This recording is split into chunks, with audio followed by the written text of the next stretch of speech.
shouldn't say things like that. I'll tell you what, you turn a man's head. I have to hang up now. Monica? Alan? I have to check on a patient, Monica. If I hadn't been around, you could have stayed on the phone and keep getting your head turned. What are you talking about? Oh, stop it. Take the guilty smile off your face. Who was she? She? Yes. Oh, on the phone, she. Oh, it's just a grateful patient that I saved her life. Well, actually, it was her husband's life that I saved. And you called her? No. She called me. Oh, really? My, I think that's remarkable. I've never heard of a grateful patient or even relative of grateful patient who has known the phone number of a public telephone in a hospital. What I'm wondering is, Alan, is she I'm yours or Tamale Orange? Monica, I've got to tell you something. People are staring at us. Now, I am not going to be insulted by you, especially in public. Now, what are you talking about? Look, Alan, I know what you're doing. I know you're seeing other women. Now, I want you to do two things for me. Yes, certainly, dear, anything. I don't want you to say I don't know what you're talking about, and I want you to stop it. Now, Monica, you better listen to me, right? You listen to me. Look, Alan, I understood what you went through when your friend, when Arthur Fairchild died. And I even came to grips with the fact that you possibly might have to go out, have a fling, just so you can find out that there is still life in you out there yet. But I'm telling you, Alan, the mourning period is over. Enough is enough. I have to protest, Monica. I am not... Would you listen to me? No, would you listen to me? Look, I have been the model of tolerance and patience. I am quite serious, Alan. I mean it. Bob, this hi, discussion is not... Hi, how are you? Alan? Hi, Well, I just want to tell you, Bobby, we are so happy to see you, aren't we, Monica? Well, yes, we are. Yeah, that was quite a grandstand play that Jimmy Lee made, taking over full responsibility for the collapse of the building. Wasn't it wonderful of him? Gotta be a big relief for you. Ah, it is. I can't tell you.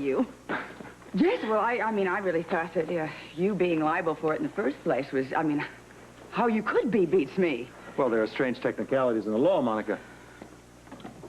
Well, how are the victims doing? It's really sad. People losing their homes. A lot of people lost their possessions. Yeah, a lot of bad backs. We're gonna have some kind of rehab work around here, I'd say that. Not to mention the emotional traumas involved. But you're doing well with them, aren't you? Well, what worries me are the delayed reactions emotionally, especially, among the children. Well, speaking of patients, I have to check on mine. Excuse me. We're not through yet. Fine. Bobby, it sure is nice to see you. Bye-bye, all. We have some patients to see, too, don't we, Bobby? Dr. Gonzalez, call your office. Coming, Rick? I'll be there in just a second, Mom. Monica, Yes? you having trouble? Yes. You want to talk about it? Sure, right after Alan's funeral. Rick, Tommy? Yeah.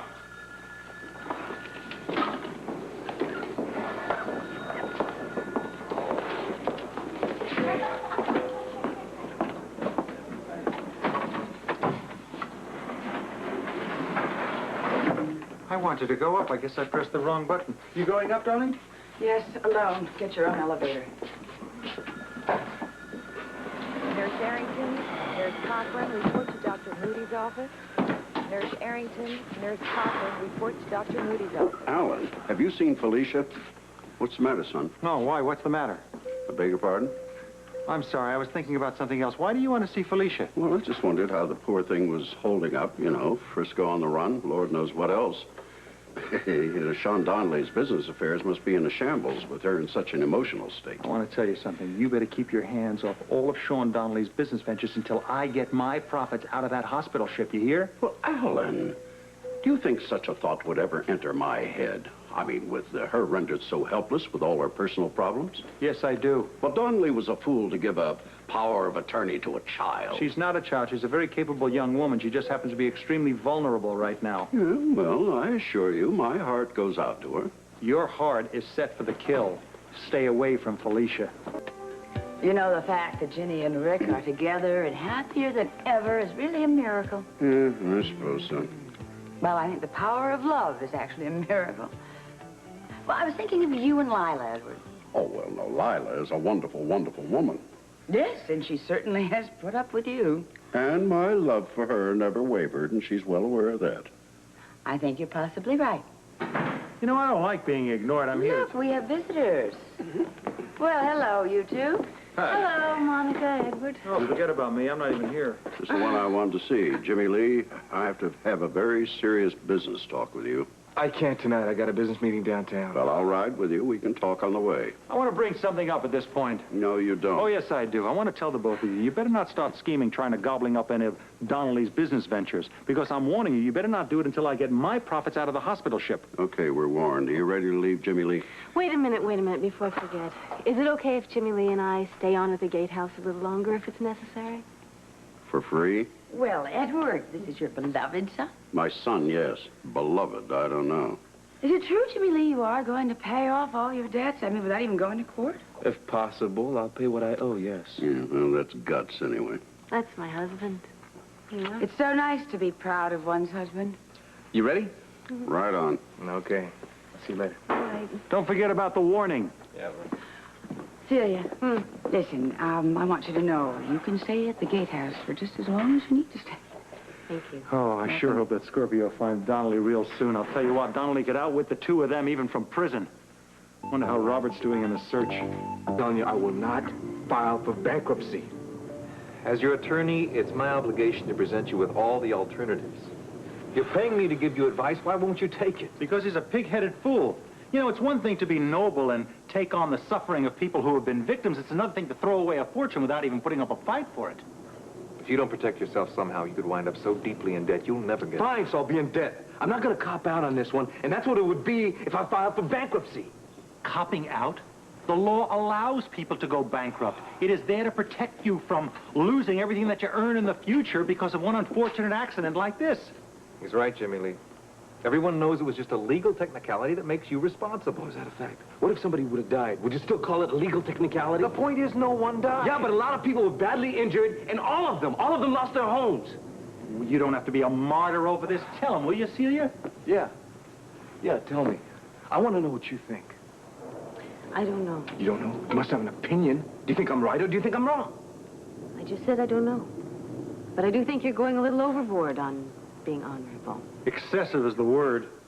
Do you think I'm being excessive? I guess I do. Well, maybe I am. I thought that was one of the things you always loved about me, the fact that I was impulsive. That was different. Oh, of course it was different. It's okay for me to blow my money as long as I blow it on you. Jimmy Lee, that's not what I meant, and you know it. Look, I've got to get to another meeting. Do me a favor, Jimmy Lee. Will you at least think about it? You know, personal bankruptcy happens every single day. Hey, not to me it does, okay? I'll walk you to the door, Fred. I'm sure he'll think it over. Jimmy Lee, the law is on the books to protect victims like you, and that's what you are in this particular instance, is a victim. Will you please use your head and stop indulging your down-home sense of values? My values might be down home, but at least I have some. Which is more than I can say for you. You're morally bankrupt, pal.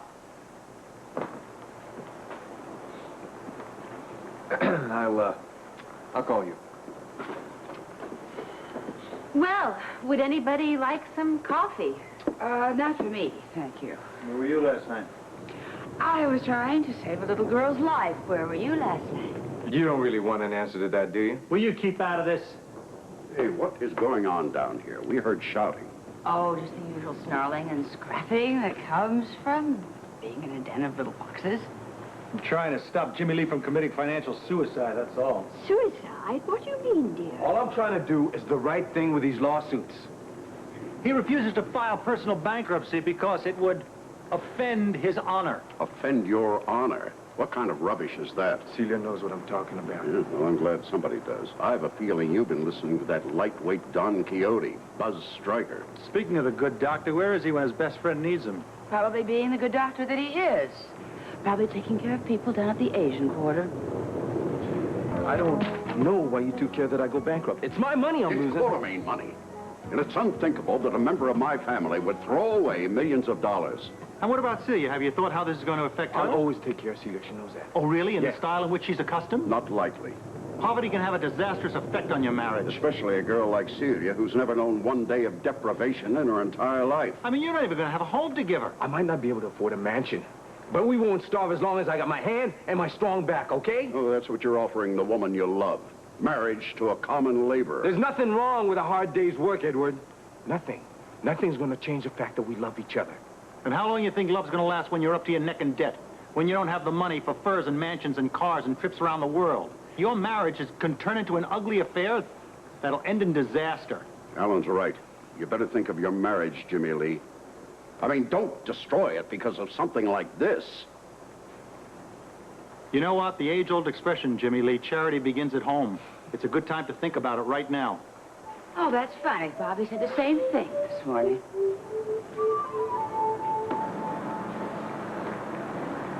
I realize you want to do the honorable thing, Jimmy Lee, and even though I think you're being foolish from a business point of view, I do admire your motives. But you still want me to sign the bankruptcy papers, But of huh? course, to do anything else is pure insanity. Now, you can protect yourself from being totally ruined, Jimmy Lee, and if you don't, you're not being fair to yourself or to Celia. Do you think I'm not being fair? What he's saying makes sense. Well, of course it makes sense. Look, it's bad enough to give away a fortune, but to put yourself in debt for the rest of your life when it can be avoided is not only foolhardy, it's suicidal. That's Why would exactly you want what to I do said. so? Believe me, I have seen better men than you crumble under the pressure. So use your head. File for bankruptcy as soon as possible and get on with your life. I'd like nothing better than to get on with my life. Well, that's the spirit. Now, you know, once all this messy business is over, we can get on with our joint venture, taking over Sean Donnelly's company. You said you'd make me a loan. Does that offer still stand? Well, of course. Provided you get off the fence and make some kind of a decision about this bankruptcy business.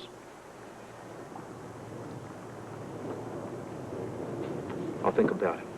Well, don't think too long, my boy. You know, the wolves are at the door. Edward, we're going to be late for our lunch. Yeah. All right, let's go. And Celia, dear, don't you worry. I'm quite sure that Jimmy Lee will make the right decision. Well, I'm going to call CICU and see how Chief Sung is doing. Yeah, I have to get to the hospital, too. Jimmy Lee, you are going to thank us one day for the advice we've just given you. Oh, excuse me, I suppose you're going to be late again tonight? I don't know what my schedule is. You really should get some rest. I plan to. I also plan to be awake when you get home. I'll wait for you. I'll walk out with you, Mother. Thank you. Well, all good things must end. Dr. Cornway. Good morning, Monica. Was it? Was it what? You tell me. You're not making any sense. Well, then enlighten me, will you? Why don't you just tell me what kind of morning it was for you? Well,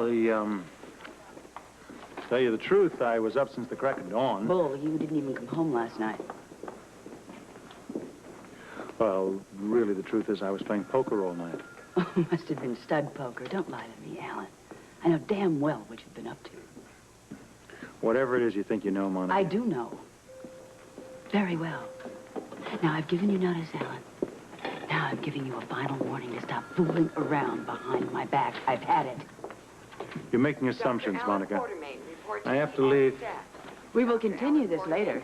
There's nothing to continue, Monica.